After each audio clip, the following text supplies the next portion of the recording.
Aujourd'hui à l'émission, on visite une bibliothèque pas comme les autres, la Bible. Bref, on n'est pas du monde.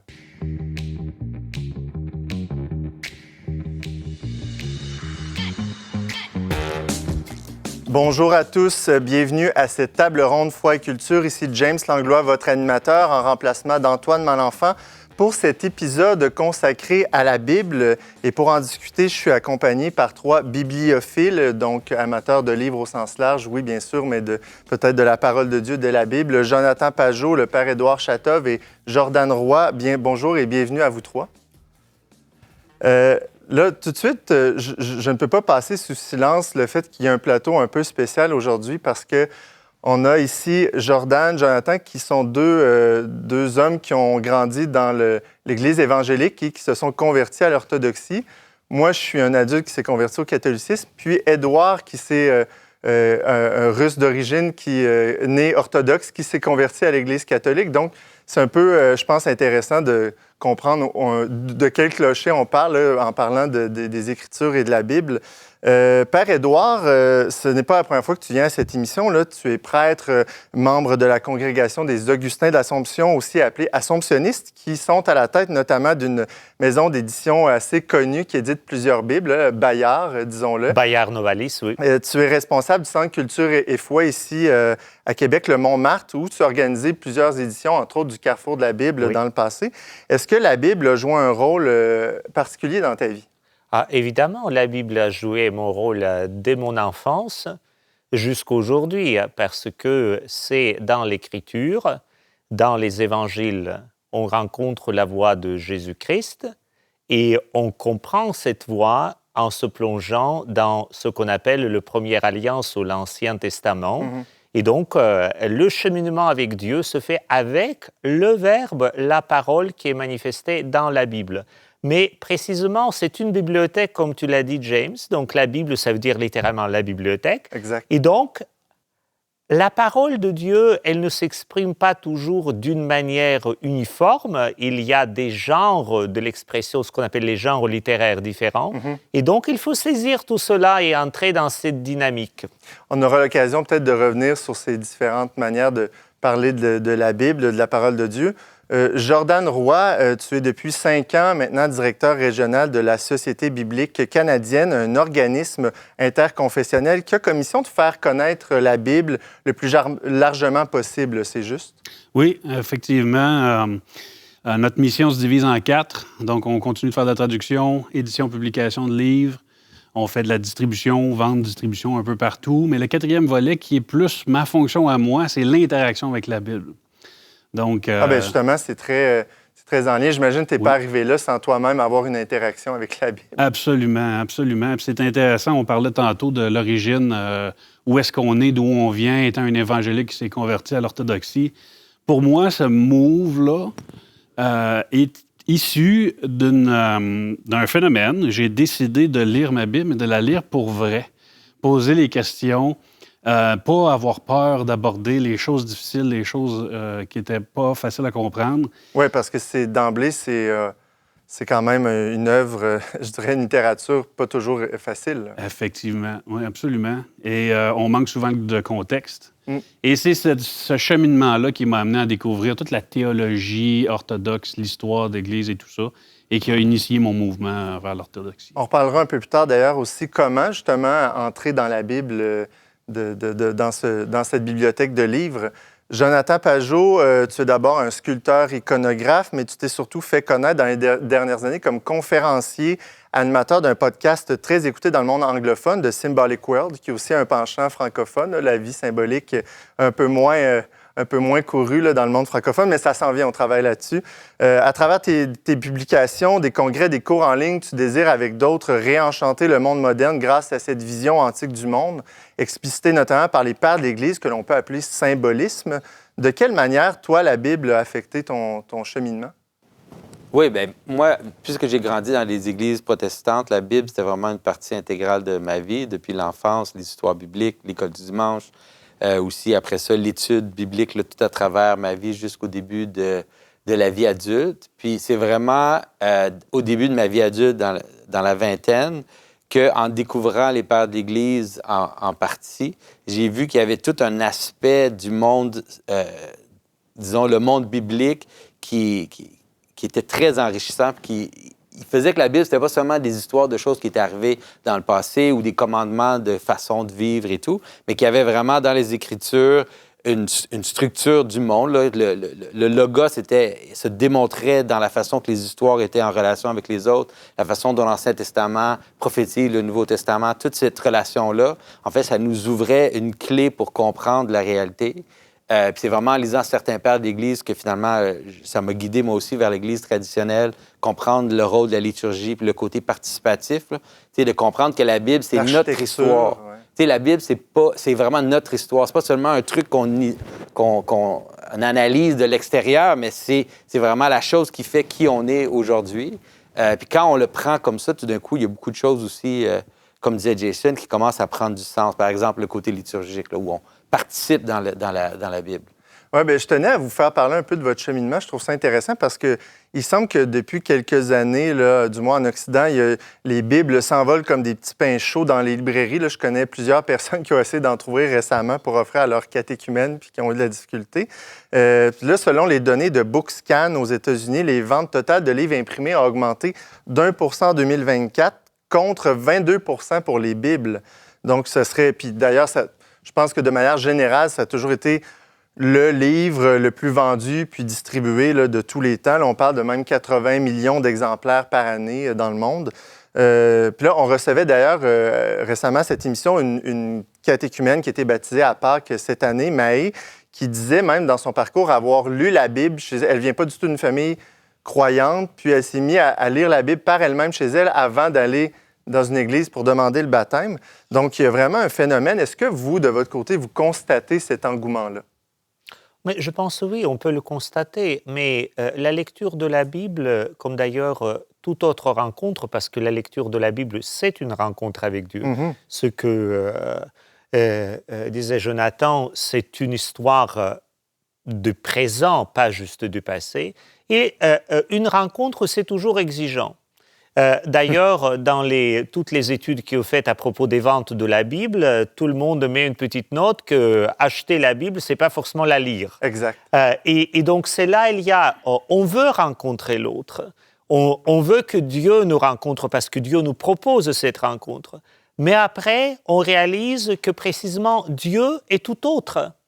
Mon prochain est tout autre. Et je pense même ce que les pères de l'Église nous révèlent, ou les grands mystiques, que très souvent, nous sommes étrangers à nous autres. Saint Augustin écrivait « Reviens à ton cœur ». Dieu dit à Abraham dans la Bible « Reviens à toi-même ». Donc, ce qui veut bien dire, après, c'est vrai, il y a l'intérêt. Mais c'est un intérêt qui se manifeste, évidemment, il n'est pas étonnant, mais après, il faut l'entretenir, il faut le développer, il faut l'éclairer, il y a tous ces aspects qui me viennent à l'esprit. J'ai acheté bien des livres, moi, dans ma vie, peut-être comme vous, que je n'ai pas lu. Mais je pense que le nouvel intérêt pour la Bible, ça manifeste vraiment l'échec du sécularisme. Là. On arrive un peu, je pense que nous, au Québec, par exemple, on a vu, ça prend un petit peu plus de temps à atterrir dans la société québécoise, mais on a eu une grosse poussée vers la vision séculière. Puis là, les jeunes, surtout les plus jeunes, se retrouvent avec un vide de sens. Mm-hmm. Ils sont inondés de divertissements, inondés de toutes leurs fantasmes peuvent être accomplis, mais ils réalisent que c'est pas suffisant. Puis là, les gens commencent à tâtonner, commencent à chercher. Puis les jeunes aussi, ce qui se passe, c'est qu'ils n'ont pas la frustration que leurs grands-parents ou leurs parents ont eue de quitter l'Église. Et là, ils se retrouvent, ils cherchent, ils ne savent plus où regarder. Puis certains commencent à dire, c'est quoi cette chose-là qu'on a oubliée? C'est quoi ce bâtiment-là? C'est là que, tu sais, nous, on a eu des gens entrés, des jeunes de 17 ans qui arrivent à l'Église, là, comme ça. Il est où Dieu? Puis j'ai aucune idée. Ils n'ont jamais été... Ils ne sont pas baptisés. Leurs parents ne sont jamais allés à l'Église. C'est juste une sorte de désir de connecter à quelque chose de vrai. Là. Donc, ce qu'on observe, c'est assez intéressant, le phénomène qu'on observe à la société biblique, c'est que si on fait un petit retour dans l'histoire, pourquoi les sociétés bibliques ont commencé? C'était qu'à l'origine, dans le pays de Galles, en Angleterre, il y a eu un réveil spirituel. Fin du 19e. Oui, dans ces années-là. Réveil spirituel couplé à l'alphabétisation du peuple. Donc là, les gens connaissent la Bible parce qu'ils l'ont entendue dans la liturgie. Ils sont extrêmement intéressés à cause du réveil spirituel, puis ils savent lire, cherchent les Bibles. Il n'y en a pas, il y a juste les grosses Bibles extrêmement chères. Donc là, la Société biblique, ce qu'elle fait, elle, c'est qu'elle dit, nous, c'est nécessaire qu'on rende disponible la Bible à la population.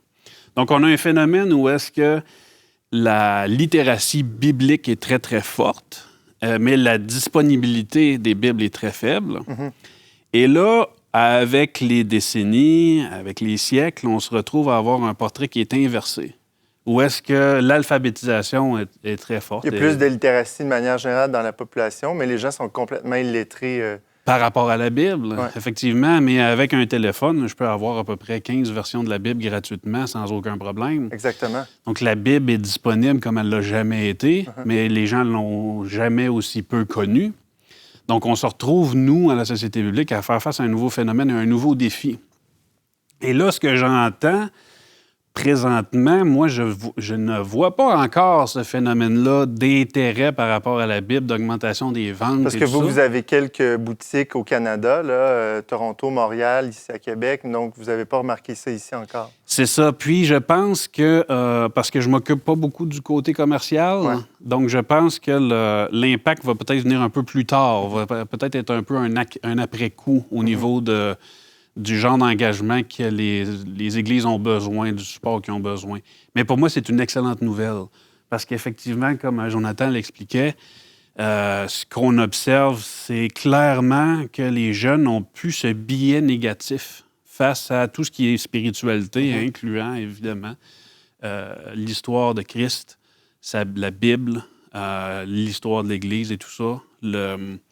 La réaction automatiquement négative qu'on pouvait observer il y a 20 ans, 30 ans n'est plus réelle. Il y a une curiosité polie, généralisée, qui peut aller jusqu'à une espèce de soif de connaître ce monde spirituel chrétien-là qu'ils ne connaissaient pas du tout. Là, pour les Oui, jeunes. puis si on évoque comparativement aux anciennes générations, peut-être plus dans le Québec francophone catholique, hein, il y avait comme cette idée que la Bible, dans le fond, c'était réservé à une élite, puis c'était pas très encouragé de la lire. Mais moi, je vais un peu nuancer ce propos, parce Oui, qu'au vas-y, nuance, Centre Édouard. Culture et Foi en Montmartre, nous avons une librairie. Oui.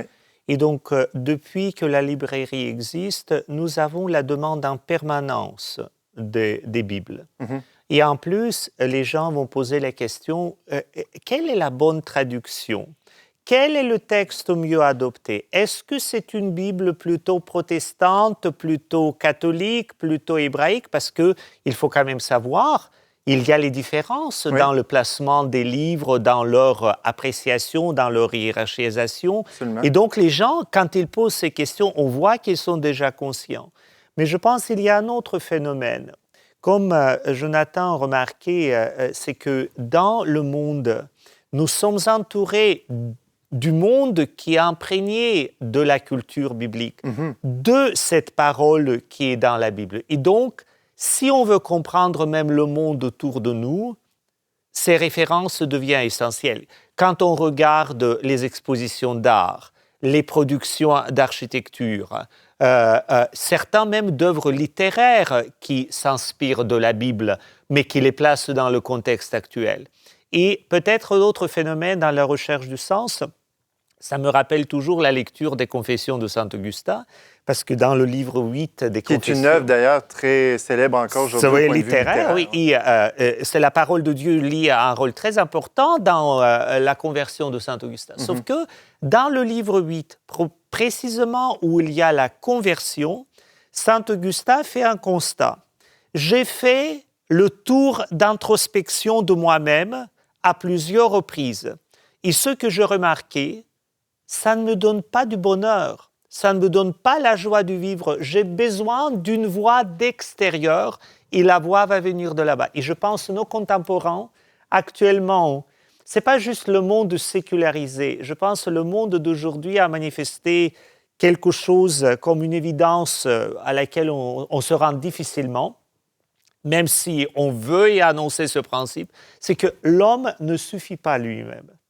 L'homme doit aller un peu plus loin que lui-même, ne pas se penser bête, ne pas se penser l'ange, mais précisément entre les deux, d'où d'ailleurs dans la Bible, il y a ce magnifique livre de Tobie que les artistes ont toujours représenté. Tobie est toujours au centre. À droite, il y a l'ange et à gauche, il y a le chien. Entre deux mondes, spirituel et animal, la position de l'être humain est annoncée. Et donc, on se pose la question, qui suis-je dans le monde? Où vais-je? Qu'est-ce que je peux espérer? Comment puis-je être heureux?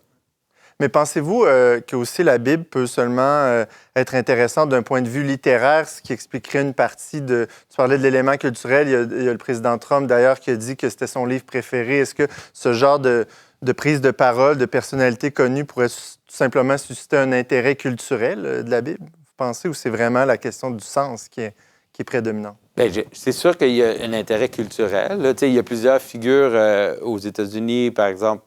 Il y a Jordan Peterson, que je connais bien. Lui, il parle énormément de la Bible. Il essaie d'aider les gens qui ne sont pas croyants à comprendre la valeur des histoires qui sont dans le texte. D'ailleurs, tu as collaboré avec lui à 2 émissions sur Daily Wire. Oui, c'est ça. Sur la Bible, on a fait une interprétation d'Exode puis une interprétation des Évangiles.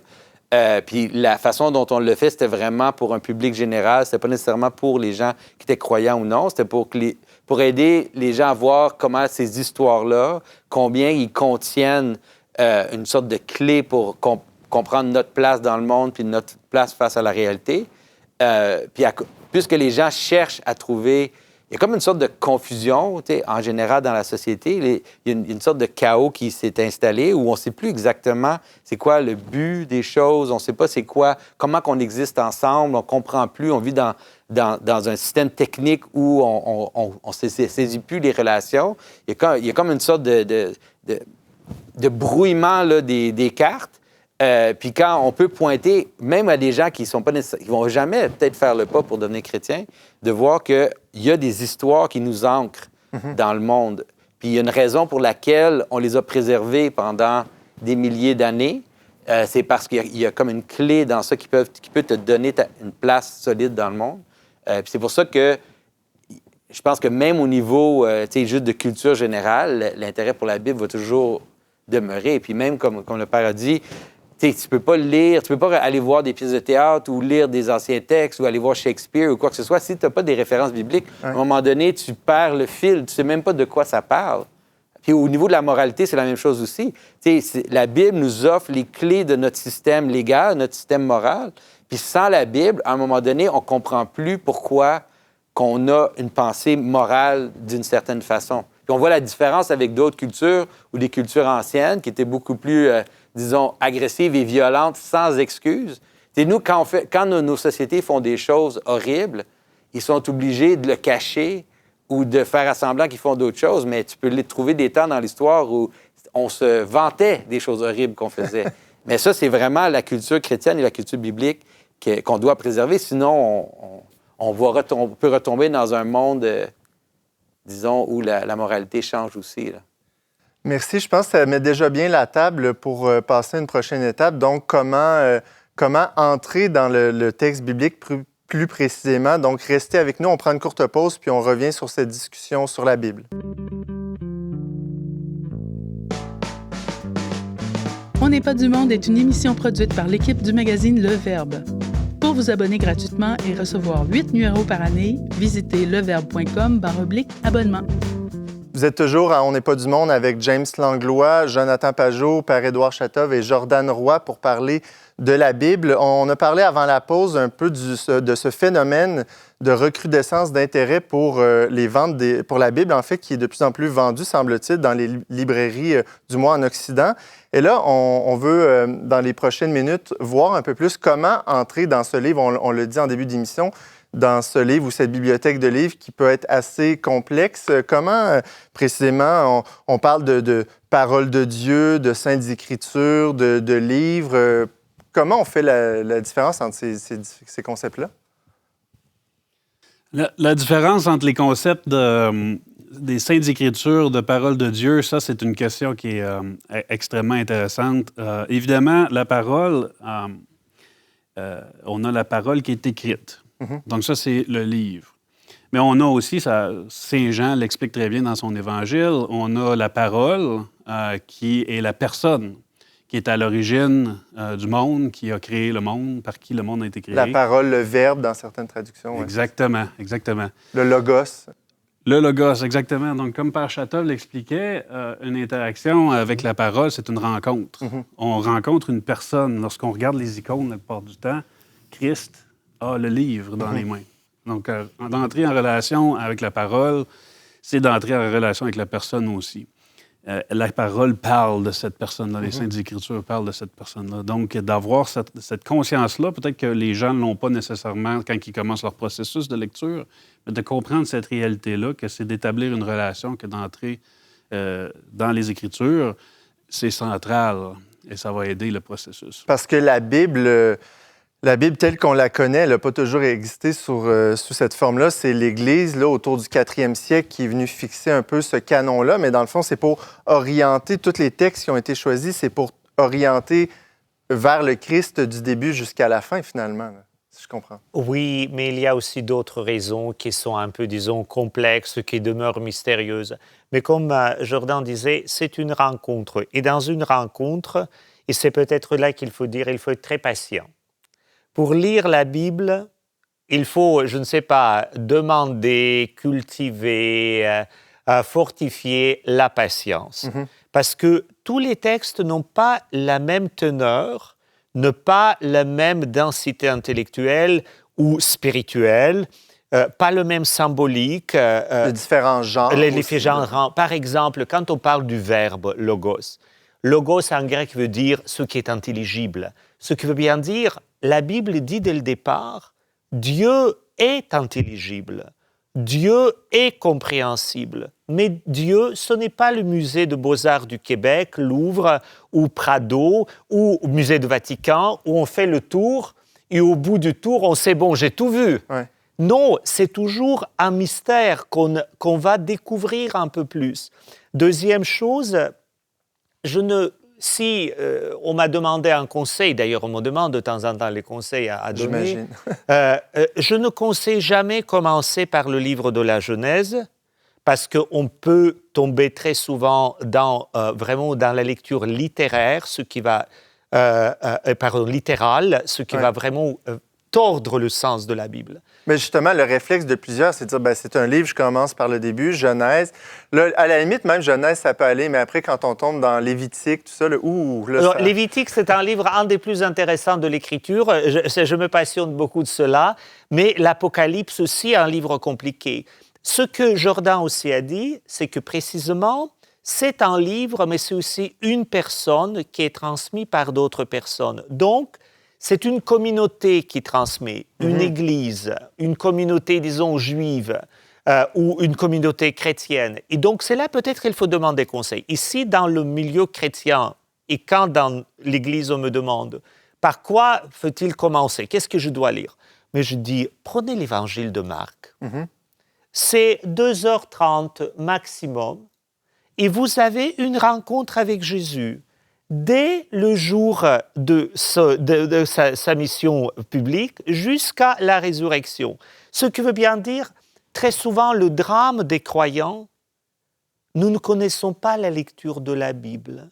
Nous connaissons les morceaux choisis, de temps en temps choisis et préférés, ou choisis et sélectionnés, mais on n'entend pas, on ne rencontre pas Dieu comme une personne qui est un mystère.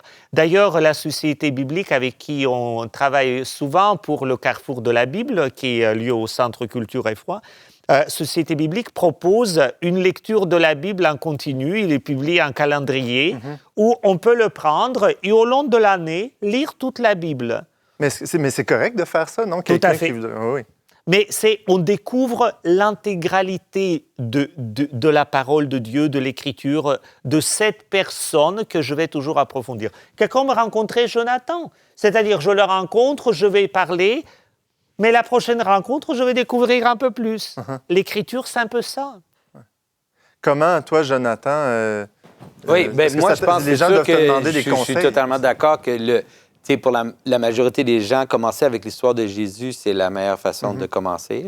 De lire les évangiles, peut-être pas Jean tout de suite au début. Jean, c'est assez difficile. Oui. Des fois, j'entends les gens dire « lisez Jean » au début. Je dis « ouais, c'est un évangile en fait qui est très difficile. » À moins d'avoir une âme mystique. Là. Oui, c'est ça. Mais tu sais, de lire l'histoire de Jésus, j'ai l'impression que l'histoire de Jésus, c'est quand même l'histoire, on dit, la plus grande histoire qui a été racontée. Il y a quelque chose dans son histoire qui va toucher ou qui va surprendre même le lecteur le plus athée qu'on peut imaginer.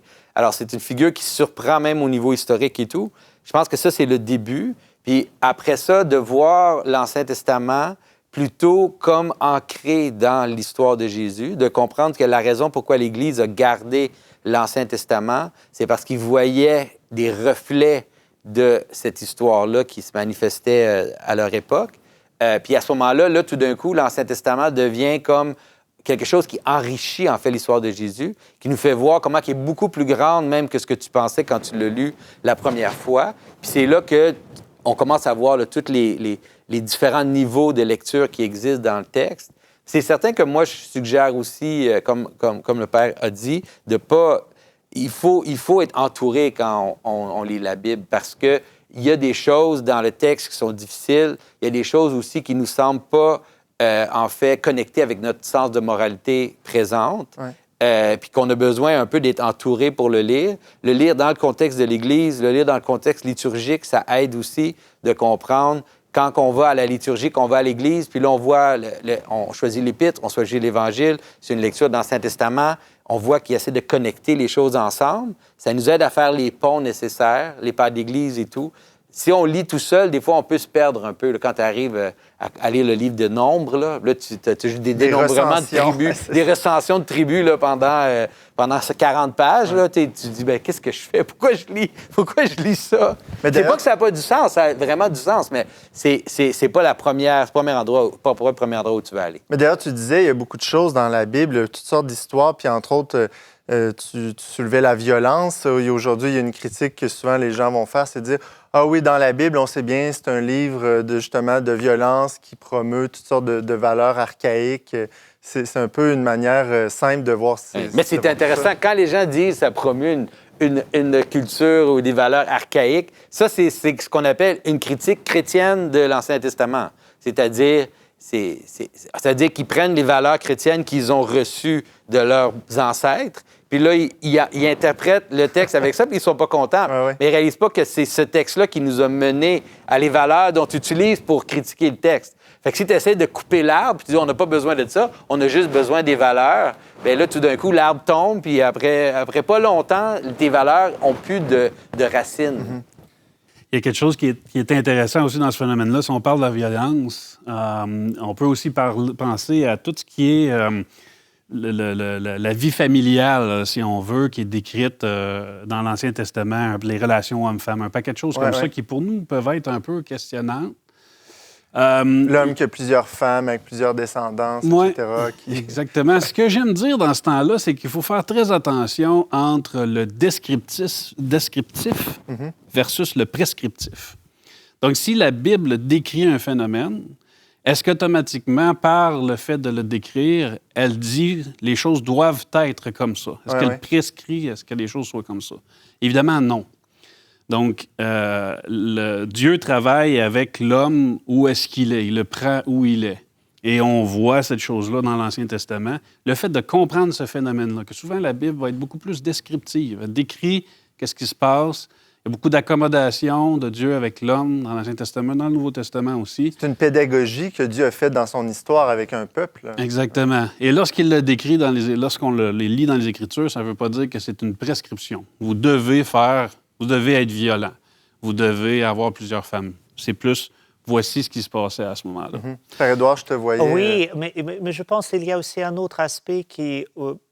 tous les aspects qu'on vient de dire est important, mais il y a un autre aspect. C'est que quand on lit la littérature antique, quand on voit certaines œuvres même de la littérature ou de cinéma contemporain, on doit bien se rendre compte que le monde transcendant, le monde des dieux, très souvent, ce n'est pas un monde gentil. Les dieux s'amusent avec des créatures. D'ailleurs, il y a cette œuvre de Erich Auerbach magnifique sur la littérature où il dit que jusqu'aux les apparitions des évangiles, l'homme ordinaire n'existait pas. Il n'y avait que des héros et rien. Or, précisément, l'Écriture nous dit, c'est-à-dire la Bible nous dit, que celui qu'on appelle Dieu, créateur du monde, qui n'est pas d'ailleurs dissous dans le monde, il aime le monde. Il ne s'amuse pas avec l'être humain. Il aime l'être humain. On nous dit aussi que l'être humain n'est pas idéal, qu'il est fragile, vulnérable, voire fautif, jusqu'aux les choses épouvantables. Et pourtant, Dieu va lui faire une promesse de l'amener à plein accomplissement de soi. Non pas l'éliminant les côtés difficiles, mais en les soignant et les transformant. Et cette promesse qui est donnée au peuple juif est accomplie dans la figure de Jésus-Christ. Quand on saisit cela de ce point de vue, soudainement, tous ces aspects qui sont, disons, familiales, éthiques, morales, cultuelles, religieuses, là, on peut les replacer dans le contexte sans dire c'est juste appartient au passé. Ouais. Tout en appartenant au passé, ça me dit quelque chose aujourd'hui parce que je ne vis pas pour le répliquer, mais je vais, comme dit Jésus, je ne viens pas pour abolir, mais je viens pour accomplir. Tout prend un sens. Oui, finalement. tout prend un sens, en fait. Il y a toute la question, tu l'évoquais un peu tantôt par Édouard, de lecture. Bon, certains vont parler de fondamentalisme, de littéralisme. C'est même une tendance qu'on voit chez certaines communautés chrétiennes. Puis, d'un autre côté, il y a quand même toute cette approche très universitaire, académicienne, où on va se mettre à décortiquer le texte, puis à tout relativiser, à remettre en question. Donc, comment un peu sortir de cette impasse, finalement, qui semble être un faux dilemme, là, presque? Bien, moi, c'est sûr que c'est quelque chose qui m'intéresse énormément parce que c'est vraiment un faux dilemme. Puis les gens, ils tombent dans cette sorte de dualité-là. Puis c'est une des choses que le monde séculier a utilisé pour attaquer le christianisme, c'est de dire soit qu'on a une lecture totalement littéraliste, puis là, on lit ça, on a l'impression qu'on lit des choses qui n'ont aucun sens dans le monde scientifique dans lequel on vit, ou bien on déconstruit le texte avec des érudits qui vont dire dans tel manuscrit, il n'y a pas cette phrase-là. Puis là, il y a plein de bémols dans le texte avec des... Puis là, on lit ça, les gens disent, c'est quoi ce texte-là? Mais si on comprend plutôt, de vraiment le traiter comme des histoires qui nous sont données par nos ancêtres, puis on le lit tout d'abord comme ça. C'est-à-dire, il y a des gens qui étaient extrêmement sages, qui avaient une vie exemplaire, qui nous ont dit, ces textes-là, là, ils vont bien ensemble. On les amène ensemble. Puis là, lisez-le pour voir ce qui est dans les histoires tout d'abord. Après, il y a les érudits, ils sont importants, aucun problème, mais de comprendre que c'est raconté d'une façon qui n'est pas la façon moderne. Il faut le voir dans la façon dont les anciens pensaient. Puis on dit, bien là, mais je ne peux pas penser, moi, que le ciel est en haut, puis que la terre est en bas, parce que la terre tourne autour du soleil, et tout ça. Mais il faut, comme quand on regarde un film au début, il faut un peu suspendre notre esprit critique par rapport à comment les choses fonctionnent. Accepter qu'on rentre dans un monde. Oui, rentrer dans un monde, voir l'histoire, puis après ça, on va être surpris, en fait, de réaliser que le monde qui est présenté il est extrêmement cohérent, en fait. Puis que, oui, c'est vrai que le ciel est en haut, puis la terre est en bas. Dans ton expérience, c'est totalement vrai. Même si au niveau scientifique, on peut déconstruire ça. Puis on va comprendre que même le texte de Genèse 1, là, que les gens ils lisent ça, ils disent « c'est quoi cette affaire-là? » Qu'en fait, c'est un texte qui est extrêmement cohérent, puis qui nous montre une vision de l'origine du monde qui n'est pas scientifique, mais qui va donner la vision de l'origine du monde scientifique ne te donne pas un sens à ta vie. Elle ne te dit pas comment exister. Elle ne te dit pas comment vivre. Mais là, on a une description d'une origine qui te montre l'origine de l'être humain et du monde, mais qui te donne aussi une direction. Qui te dit c'est quoi ta place dans le monde, puis comment exister. Puis ça, c'est deux types de descriptions différentes. Mais il faut entrer dans le texte puis le prendre pour ce qu'il nous offre, plutôt que d'arriver puis de dire « Ah, ben là, ça n'a pas de sens, ça marche pas, tu sais, je sais pas, là, la Terre a tant de millions d'années, toutes ces affaires-là. » C'est pas utile si on veut comprendre le texte, d'y l'approcher avec cette vision-là. Mais il y a quand même une question, je ne sais pas si vous seriez d'accord avec moi, mais surtout quand on parle de Jésus, une interrogation qui nous vient, c'est « Ouais, mais au final, est-ce qu'il a vraiment existé? Est-ce qu'il a vraiment fait les choses dont on parle dans les évangiles? » Non, mais ça, c'est très facile à résoudre. tous les historiens, même les plus séculiers qui sont honnêtes, s'accordent que la personne Jésus de Nazareth a existé. Hein. Donc, c'est attesté dans certains documents de l'Antiquité, pas dans tout le monde. De temps en temps, on peut un peu voir comment s'interpréter. La question, très souvent, ce n'est pas autour, la grande question même autour de l'existence, disons, historique de Jésus, mais quelle est précisément cette portée de l'incarnation de Dieu éternel, intemporel, au-delà de tout créé, dans une figure et l'accomplissement dans cette figure qui est la révélation de Dieu lui-même. Mais je reviens vers ce que Jonathan disait, c'est le sens et la lecture, parce que c'est important. On dit, voilà, la Genèse. Nous connaissons toutes et tous que pour nous, la journée commence le matin. Bon, 6 heures du matin, on commence la journée. À 22 heures, ça va se terminer. Bon, un peu comme ça. Sauf que la Bible dit, il y avait un soir, il y avait un matin, le premier jour. Et on dit, mon Dieu, hein, c'est n'importe quoi. Mais d'ailleurs, dans la tradition liturgique, on commence toutes les grandes fêtes au soir. Ouais. Parce que, en fait, c'est le processus de la création. Toute création, même la plus séculière, commence par la confusion et les ténèbres, le soir. On traverse la noirceur et progressivement la lumière va jaillir. Et donc on va dire, il y a eu un soir, il y a eu un matin pleine lumière et l'œuvre est accomplie, le jour est fait.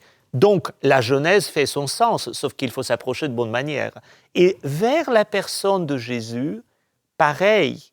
Même la révélation de Dieu, l'incarnation de Dieu fait son sens. Faut-il encore être patient et s'approcher de la bonne manière? Ou peut-être même, je renverserai la chose. Laissez Dieu de s'approcher de nous et de ne pas trop construire les palissades autour de notre cœur. Oui, mais la question, en fait, c'est ça, c'est que les gens qui approchent le texte, quelqu'un qui veut approcher le texte, il faut l'approcher dans le désir de comprendre. C'est tout simplement, si tu lis le texte, puis le texte n'a pas de sens parce que tu l'approches avec une sorte de cadre très, très, très matérialiste ou très, très... Peu importe quel cadre que tu apportes. T'es déjà bloqué. C'est pas utile. C'est-à-dire, tu dois déclarer que là, tous tes ancêtres, depuis les derniers 2000 ans, c'est tous des imbéciles d'avoir lu un texte parce que ça n'a aucun sens, c'est ridicule et tout. Tous les grands intellectuels, Thomas d'Aquin, c'est tous des imbéciles dans le fond. Mais non, c'est toi qui es ridicule. C'est-à-dire, approche le texte avec l'humilité, puis un désir de comprendre, puis de dire, j'ai confiance quand même que la raison pourquoi ce texte-là m'a été donné depuis tout ce temps-là, c'est parce qu'il y a quelque chose à trouver. Si on l'approche avec cette attitude-là, bien là, le texte va commencer à nous parler, puis il va en fait briser nos cadres habituels, puis il va remplir notre esprit d'une autre façon, qui n'est pas la même façon que quand tu fais ton cours de biologie. Il n'y a rien de mal à faire un cours de biologie, mais c'est juste pas la même façon que ça va remplir ton monde. D'approcher le texte, si on revient à ce qu'on parlait un petit peu plus tôt, d'approcher le texte, c'est une personne aussi. Donc, il y a une similarité entre la relation qu'on a avec le texte et la relation qu'on a avec notre Dieu créateur de l'univers. On doit l'approcher avec beaucoup d'humilité. Exact. Donc, si on approche le texte, on a une certaine responsabilité aussi qui, parfois, ça peut être difficile de même comprendre qu'on manque d'humilité dans notre approche du texte. Juste ça, ça peut être quelque chose qui est très confrontant. Mais le fait d'approcher le texte avec humilité va nous aider à comprendre, à laisser le texte travailler, faire son travail. Il y a des éléments très importants qu'il faut comprendre. C'est qu'à chaque fois qu'on lit un texte, on a toujours une paire de lunettes. Exact. On pense qu'on n'en a pas, mais on en a une. Ouais. C'est impossible de ne pas en avoir. On arrive avec notre histoire, notre vie, nos conceptions, notre culture. Exactement. Et cette paire de lunettes-là, le plus rapidement possible, on va être capable de voir comment est-ce qu'elle déforme les choses. Le plus rapidement possible, on va être capable de regarder le texte d'une manière un petit peu plus conforme à ce qu'il est. Le texte a été écrit pour nous, mais il n'a pas été écrit à nous. Mm-hmm. Ça, c'est extrêmement important à comprendre. C'est dans cette démarche-là d'humilité où est-ce que là, on commence à se rendre compte, oh, mes lunettes, moi, sont très modernes, sont très mathématiques, sont très... Mais l'apôtre qui parle dans le livre des Actes, lorsqu'il s'adresse aux disciples, ni l'apôtre ni les disciples ont cette conception du monde-là qui est extrêmement carrée mathématique. Donc là, si je veux vraiment comprendre qu'est-ce qui est en train de se passer dans ce récit-là, j'ai une responsabilité d'humilité, puis j'ai une responsabilité d'essayer de changer de lunettes autant que possible. Et c'est là que ça devient important, cette idée d'humilité-là. Elle implique aussi la réalisation que c'est quelque chose de très utile d'avoir une certaine autorité qui nous guide lorsqu'on approche le texte. Comme Jonathan parlait un peu tantôt, est-ce que de lire la Bible tout seul dans sa chambre, c'est quelque chose qui est mauvais? Non, c'est bon, on peut le faire. Il y a des gens qui ont rencontré Dieu de cette manière-là. Absolument, absolument. Faites-le, faisons-le. Moi, je me parle à moi-même, faisons-le plus. Mais il faut aussi comprendre que la Bible, elle a été rédigée dans un contexte où l'approche des Écritures était faite d'une manière communautaire. Exact. Donc, c'était quelque chose qui était lu à un groupe. C'est comme ça que la majorité des Écritures ont été faites. Donc, il y a quelque chose de très spécial. Si vous n'en avez pas fait l'expérience, je vous invite à l'essayer, d'aborder ce texte-là en groupe. Que ce soit dans la liturgie le dimanche matin, que ce soit ensemble dans une rencontre à l'extérieur. Il y a quelque chose de différent qui va se passer lorsque le sens qui reçoit les Écritures, c'est l'oreille, et lorsque l'expérience est partagée d'une manière communautaire. Quelque chose de très, très, très différent. Moi, c'est ce que je retiens beaucoup. Donc, l'humilité d'aborder le texte, mais l'humilité aussi de rentrer en relation avec d'autres pour le lire. Mais merci pour votre éclairage. On prend une courte pause, puis on revient tout de suite après pour déployer un peu plus les richesses de ce texte-là qu'est la Bible. Vous avez un commentaire, une suggestion ou une question pour l'équipe d'On n'est pas du monde? Contactez-nous via les pages Facebook et YouTube du Verbe Média ou écrivez-nous directement à onpdm@le-verbe.com. Vous êtes de retour à On n'est pas du monde avec James Langlois, Jonathan Pajot, le père Édouard Chatov et Jordan Roy pour parler de la Bible. Avant la pause, on a essayé de voir un peu comment la Bible, comment elle pouvait nous aider à rentrer dans un monde de sens. Là, on va essayer de déployer ça un peu plus. Si je vous demandais de me parler d'un récit, d'un personnage ou de symbole que vous trouvez dans la Bible qui pourrait répondre à une quête de sens moderne, là. Grosse question. Oui. Oh, c'est une grosse question. La réponse peut être simple en tout cas. C'est Jésus. Mm-hmm. Pleinement Dieu et pleinement homme. Donc, si on veut comprendre c'est quoi d'être humain, mais vraiment pleinement d'être humain, hein, regardez quelle attitude devant les pauvres, devant les riches, devant les malades, devant soi-même. Quelle parabole Jésus raconte, quelle image il utilise, comment s'approcher de ma propre vie. Et si je prenais l'Ancien Testament, évidemment pour moi, c'est le livre de Tobie. Mm-hmm. Parce que Tobie qui donne cette ouverture entre le monde angélique, le monde spirituel, parce que tout le monde veut vivre la grande spiritualité ou la grande petite spiritualité, de Moïse sur la montagne. Voilà, et le monde, disons, de l'animalité, des bêtes, le chien. Et donc, Tobie fait le cheminement à travers le récit pour découvrir soi-même, découvrir les autres, ce que, d'ailleurs, aussi est repris dans les évangiles d'une manière très cachée. Le récit de Tobie est très présent dans les évangiles. Ah oui? Oui, c'est pour cela d'ailleurs il est là. C'est un choix quand même inusité, Père Chatov. Ah, tout à fait. Très souvent, on ne le voit pas. Mais il y a beaucoup de références. C'est comme, par exemple, quand on lit Harry Potter et on voit le livre de Phénix, il faut quand même savoir que Phénix, c'est la référence à Jésus-Christ dans le traité d'Ambroise du Milan de la résurrection, où Jésus est comparé au Phénix. Donc, si on veut comprendre même quelque chose, voilà, le récit biblique, c'est toujours quelque chose d'actualité. Et là, maintenant, vous avez perdu la voie facile qui est Jésus, là. Moi, c'est sûr que... Moi, je pense qu'en ce moment, une image qui peut aider les gens à comprendre un peu aussi comment la Bible fonctionne, comment l'imagerie biblique fonctionne, c'est l'imagerie qu'on pourrait appeler la traversée des eaux. C'est un thème qui se retrouve à travers toute la Bible jusqu'au baptême. Puis c'est l'idée de ce début de la création où l'eau est représentée comme un espace de chaos, un espace de potentialité, un espace aussi qui est comme un espace de mort, on pourrait dire. Là, où l'eau est un endroit où il y a des choses sombres qui sont là. C'est un symbole qui revient beaucoup. C'est un symbole, c'est-à-dire quand le monde termine au début dans la Bible et le monde est détruit par l'eau, puis là on voit Noé qui traverse les eaux. Ce thème-là, il est répété dans le texte, où on voit à la fin d'un monde, ou quand il y a une transition quelconque, on voit Israël qui traverse la mer Rouge, chassé par les soldats du Pharaon, puis qui commence un nouveau monde. On voit Élie qui traverse le Jourdain. Il y a plusieurs imageries où on voit cette idée de traverser un moment de chaos, un moment difficile, pour arriver à un nouveau début. Cette histoire-là se répète, etc., tout à travers le texte, puis termine avec l'imagerie du baptême, qui est cette imagerie-là d'une transformation, d'une transition, où on part de l'ancien monde, on part de notre ancienne vie qui est brisée, qui est confuse, où on ne sait pas qu'est-ce qui se passe, puis on est passé par les eaux pour ressortir, puis avoir un nouveau commencement.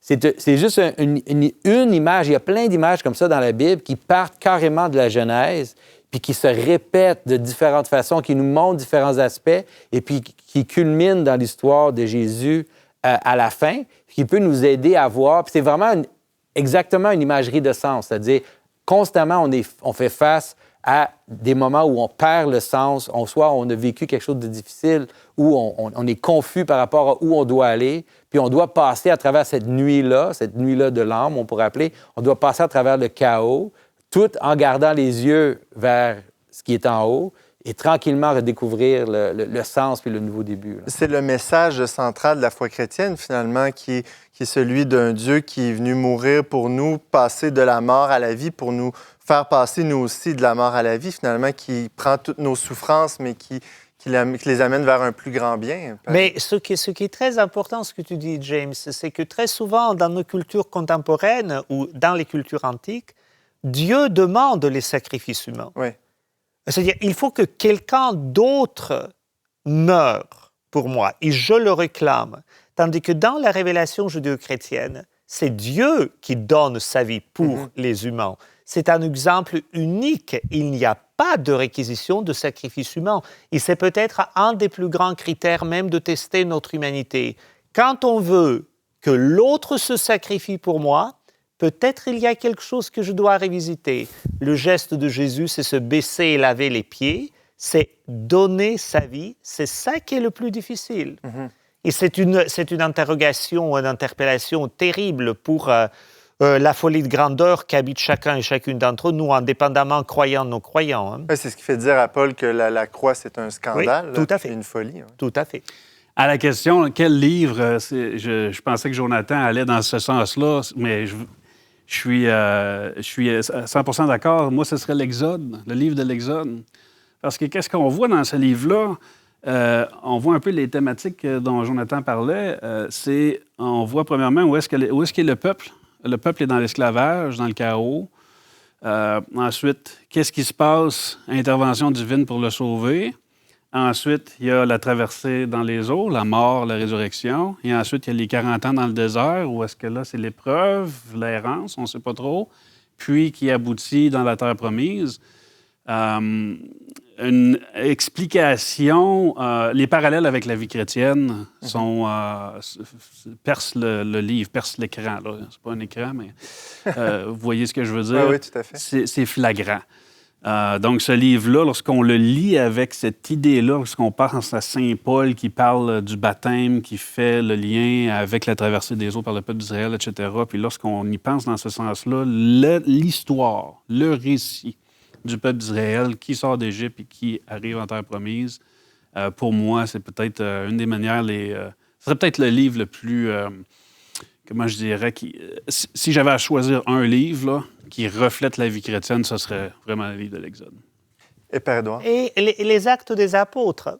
Parce que les actes des apôtres, c'est le récit le plus intéressant au point de vue, c'est quoi l'Esprit Saint fait dans le monde d'aujourd'hui? Ça a commencé, c'est vraiment avec les figures de Pierre, de Paul, Jésus avec l'Esprit Saint présent en arrière-plan. C'est la vie aussi. C'est quelque chose qui est questionnant. Je pense que c'est un des livres que j'aime bien lire parce que ça vraiment s'interroge sur notre vie d'aujourd'hui.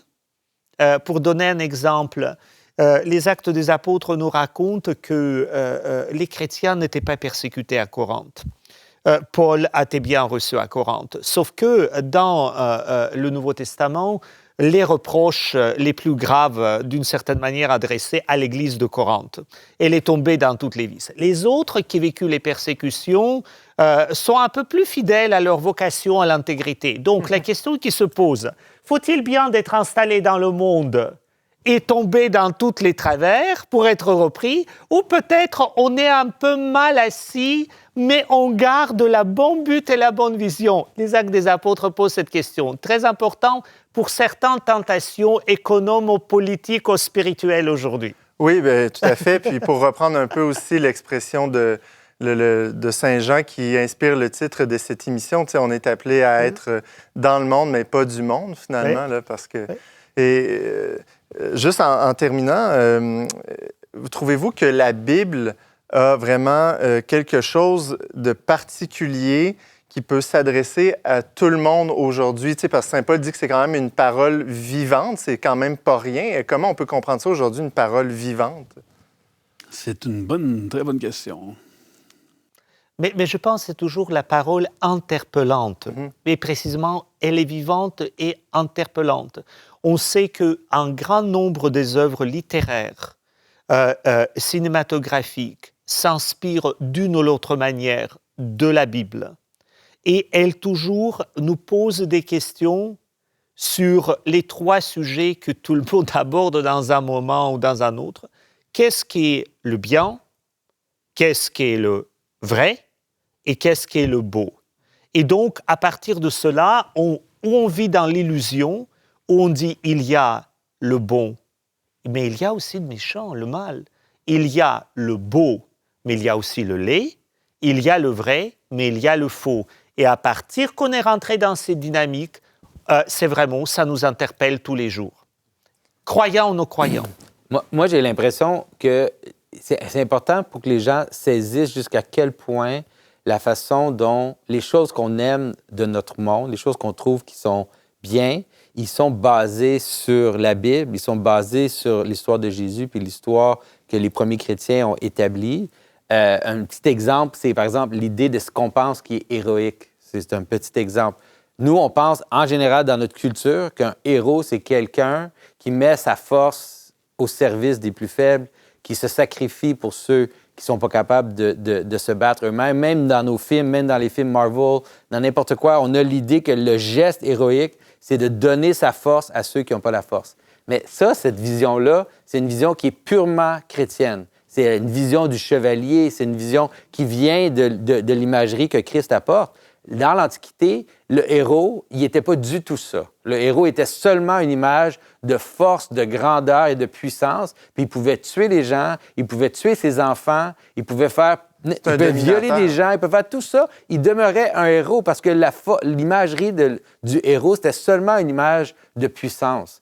Alors, si on veut maintenir, parce qu'on sait qu'il y a quelque chose de tellement puissant dans l'imagerie qu'on voit de ce qui est bon, mais on doit comprendre que c'est la Bible qui nous parle encore aujourd'hui. Même quand tu regardes un film Marvel, puis tu vois Tony Stark qui se sacrifie à la fin, puis tout le monde a les larmes, tout le monde trouve ça incroyable, mais tu comprends pas que tu es en train de voir une petite image de Jésus. Christ, là. Tout à fait. C'est ça.